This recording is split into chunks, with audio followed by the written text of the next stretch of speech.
Hello বন্ধুরা, আমার চ্যানেলে সবাইকে স্বাগত জানিয়ে রোজ রেসিপিটি শুরু করছি।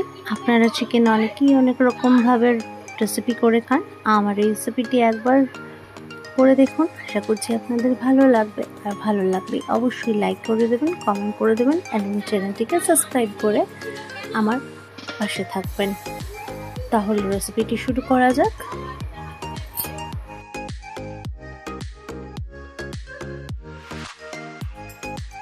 বন্ধুরা, আমি এখানে 400 গ্রাম মতো মাংস নিয়েছি।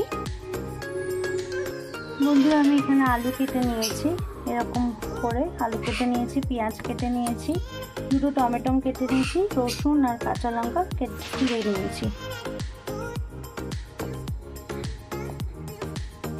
আমি কড়া বসিয়ে দিয়েছি, কড়ায় আমি সর্ষের তেল দিয়ে দিচ্ছি। আমি রান্নাটা সর্ষের তেলে করব, তাই এখানে সর্ষের তেল দিয়ে দিয়েছি। তেলটা গরম হতে দেব। হয়ে গেছে, এবার আমি আলুগুলো ভেজে নেব।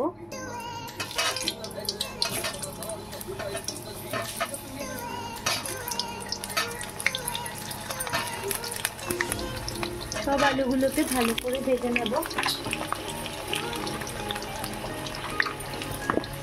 আলুর মধ্যে সামান্য একটু নুন,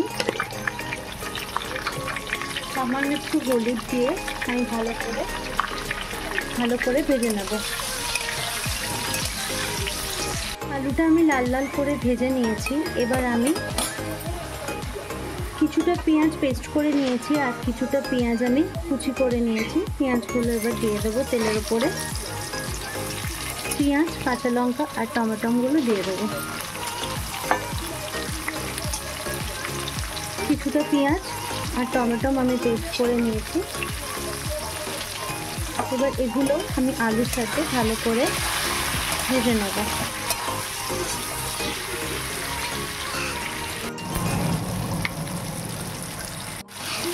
পেঁয়াজগুলো ভালো করে ভাজা হয়ে গেছে। এবার আমি যে পেস্টটা করে রেখেছিলাম সেই পেস্টটা এবার দিয়ে দেবো।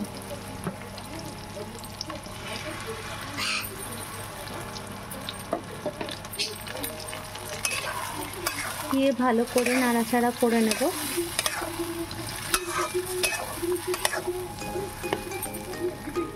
এর মধ্যে কিছু মশলা অ্যাড করব।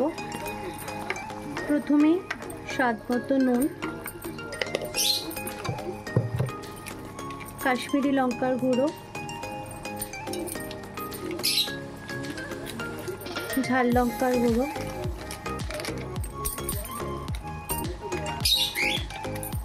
হলুদ। এবার সবগুলোকে ভালো করে নাড়াচাড়া করে নেব।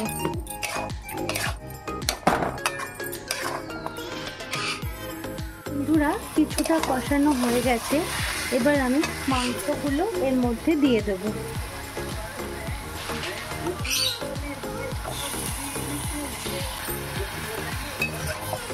আবার ভালো করে নাড়াচাড়া করে নিয়ে এবার এটাকে মাংসের সাথে ভালো করে কষিয়ে নেব। বন্ধুরা, ভালো করে কষিয়ে নিয়েছি। তোমরা দেখতেই পাচ্ছ, মশলা দেখে ভালোটাই তেল ছেড়ে গেছে। এবার আবারও নাড়াচাড়া করে নেব। করে নিয়ে আমি সামান্য পরিমাণে এখানে জল ব্যবহার করব। খুব বেশি জল দেব না, সামান্য পরিমাণে জল ব্যবহার করব। বন্ধুরা, আপনারা আপনাদের মতো জলটা ব্যবহার করবেন। যদি কেউ ঝোল খেতে পছন্দ করেন তাহলে ঝোল মতো জল দেবেন, আর যদি কেউ কষা মতো খেতে পছন্দ করেন তাহলে অল্প সামান্য পরিমাণে জল দিলেই এটা হয়ে যাবে। এবার এটা ভালো করে ফুটতে দেব।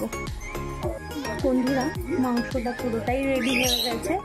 এরপর আপনারা চাইলে কাসুরি মেথিও ওপর ছড়িয়ে দিতে পারেন। আমি গরম মশলা ছড়িয়ে দেবো আর উপর থেকে কটা কাঁচা লঙ্কা ছড়িয়ে দেবো।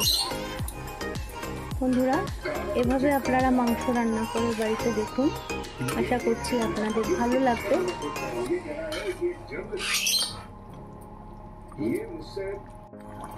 এবার আমি এটাকে সার্ভ করে নিচ্ছি। চিকেন রেসিপিটা কেমন হলো অবশ্যই তোমরা কমেন্ট করে জানিও। ভালো লাগলে লাইক করো, চ্যানেলটিকে সাবস্ক্রাইব করে দিও। আবার কোনো দিন আসবো আবার কোনো অন্য কোনো রেসিপি নিয়ে। আজকের মতো ধন্যবাদ। তোমরা ভালো থেকো, সুস্থ থেকো এবং পরিবারের সবার খেয়াল রেখো।